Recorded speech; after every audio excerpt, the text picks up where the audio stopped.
2 years ago. At the time of this recording, I had built a 4-foot tall cardboard Plushtrap animatronic with a moving torso, plastic teeth, 3D printed eyes and nose, cardboard outer shell, foam hands, plastic piped endoskeleton, and much more. He was the first project that I'd posted on this channel through YouTube Shorts. While not gaining that many views, I would like to try to make a video about him to share my experience with him and tell you the full story of how he came to be. Hello there Fazbear Entertainment viewers. In today's video, I'll tell you the full story of how I built this cardboard Plushtrap animatronic from 2 years ago. And yes, why am I just barely making a video about him almost 2 years later? Well, it's because 1. I didn't know how to make an actual video back then to talk about him. 2. I had no intention of filming it. It was more of a personal project I had built just for fun, but now I decided why not make a video finally explaining what he was all about back then. After all, this channel was made for 5 Nights at Freddy's content. So, with the questions out of the way, it's time to take a deep dive into the past, with this being one of my very first projects relating to FNAF I'd ever built. 2022, Halloween time was just around the corner, and to celebrate the spooky season I wanted to build something cool to bring to school, so I started to brainstorm what small FNAF characters to make. That being Plushtrap was the first character to come to mind. At the time I didn't have a 3D printer nor knew how to 3D print, therefore I just used cardboard, fabric, my hot glue gun, a sewing kit, and some other materials. So the first thing I started to work on was the outer shell. Back then my measurements were very off. I made Plushtrap bigger than he is supposed to be because he looked bigger sitting on that chair to me. So that's how he came to be with his height. The fabric I got from a local thrift store, and the eyes were made out of Christmas ornaments, with black Sharpie making the eyes. The inside, or better known as the endo, was connected from cardboard that was hot glued inside the outer shell. Inside the ears I put hanger wires for the ear support because cardboard was too weak. The head was an old recycled project because it was going to be a spring Bonnie suit, but thought it would be too ugly and rather wait until someday I make a real life spring Bonnie suit. The teeth were made from the sporks from my school cafeteria. No joke. And I'll even show you an example of how I made the teeth with one leftover spork from my old school.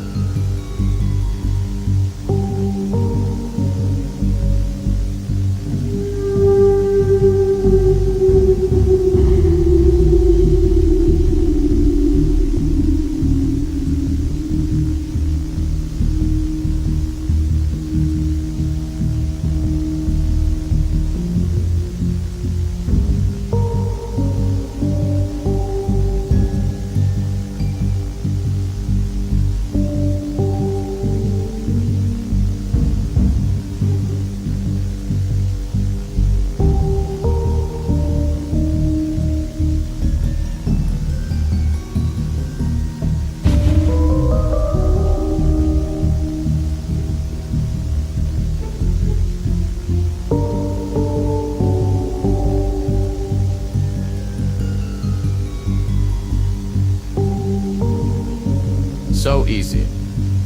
It took right around 1.5 months to get everything built together. My experience of bringing it to school on Halloween Day was nice. People complimenting me, and I even remember someone saying, "You're so cool." And someone even offered $50 for it, but I'd obviously turned down the offer. Bringing it to all my classes was somewhat easy. It was kinda heavy, so I had to take breaks from holding him. If I held him for too long, I would have probably dropped him. Time skip, 2023 April. Since my last days of middle school were coming to an end, I wanted to bring the oversized green rabbit back to school for one last time and to bring it to celebrate my friend's birthday. There's also another reason, but that is classified. He was was just laying there in my room falling apart because I made the joints from cardboard. I decided to turn him into an animatronic and went all out. So I scooped out his cardboard endoskeleton and replaced the eyes with 3D printed eyes, and another thing about the eyes were they can light up. They could glow yellow. He had a button on his back that had a voice box feature that if pressed, played this tune.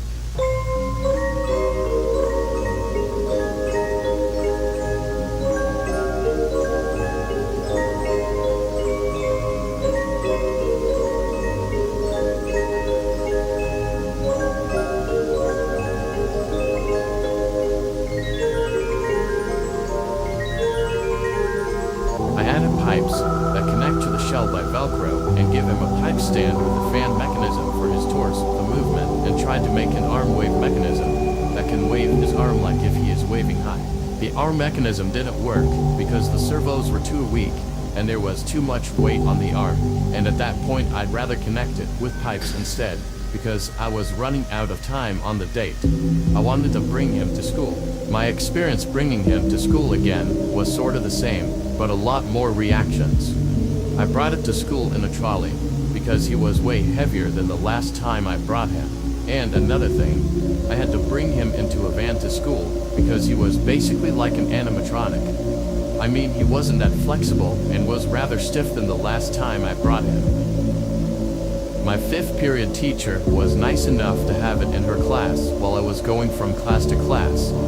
When my PE class started, I asked my PE teacher if I could bring my project, and he said yes. When I was rolling him to PE, there was this group of kids walking past me in the opposite direction, and one of them looks at it and makes a weird face at it like if the rabbit looked strange to him. Now looking back, I couldn't blame him. Once I brought it to PE, my classmates didn't really care that much. They just looked at it, but no reactions on their faces. My PE teacher liked it. One of my classmates asked me if I was going to see the movie and said yes.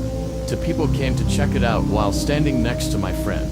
The first one said, "Is that Spring Bonnie?" I then awkwardly said no. "This is Plushtrap," and they walked off. The second person and I had a conversation about FNAF. When the last period hit, I celebrated my friend's birthday with my classmates.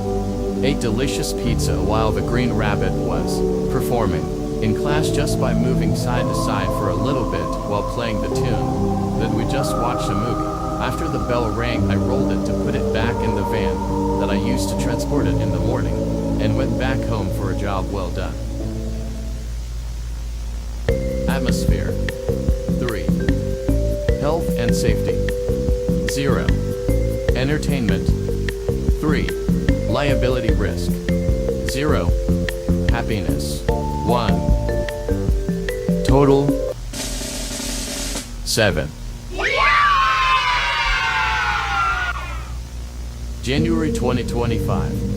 After months of sitting in my room gathering dust and slowly falling apart in my room over time, having no purpose being there taking up room, I tore it apart to make way for new and better projects and used scrap pieces for parts like the tubes and the Velcro.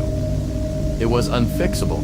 It seemed like the more I kept trying to fix it, the more it would always find a way to break. Most of the pieces I threw away, but kept some parts for memory.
Now you know the full story behind the cardboard Plushtrap. One of my first projects I built relating to FNAF. In the long run, this project was a nice starting point for my projects and this channel. Over time I got better and better, like with prototype Plushtrap version 1 and 2. Maybe we can call this Plushtrap an alpha prototype Plushtrap, since this Plushtrap was way older than prototype Plushtrap. But with that being said, make sure to like, subscribe and hit that notification button for more of Fazbear Entertainment. See you next time.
H E S C O M I N